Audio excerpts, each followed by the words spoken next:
பிரியமானவர்களே, நம் ஆண்டவர் இயேசு கிறிஸ்து நம்மை எவ்வளவாக அன்பு செய்தார் என்றால், மனுக்குலத்தை பாவத்திலிருந்து மீட்டு, நிலை வாழ்வை பரிசாக கொடுப்பதற்காக சிலுவையிலே ஏராளம் பாடுகள் பட்டு, கடைசி சொட்டு ரத்தம் வரை சிந்தி மரித்தார். Praise the lord. Praise the Praise the lord. Lord. நடந்த ஒரு நிகழ்வு.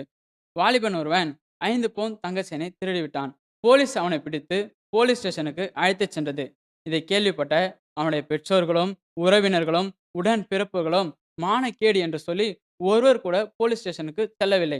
நண்பர்கள் நழுவி விட்டார்கள். அவன் உயிருக்குராய் அன்பு செய்த காதலி சென்னையில் இருக்கும் தன் சித்தி வீட்டிற்கு சென்று விட்டாள். இப்படியாக எல்லோரும் மானக்கேடு என்று சொல்லி எல்லோரும் தலைமறைவாகி விட்டார்கள். அவன் மீது அவன் பெற்றோருக்கும், உடன் பிறப்புகளுக்கும், உறவினர்களுக்கும், நண்பர்களுக்கும், அவன் உயிருக்குயிராய் அன்பு செய்த காதலிக்கும் உண்மையான அன்பில்லை. நம் ஆண்டவர் இயேசு கிறிஸ்து உங்களை நேசிக்கின்றார். அவருடைய அன்பு உண்மையான அன்பு.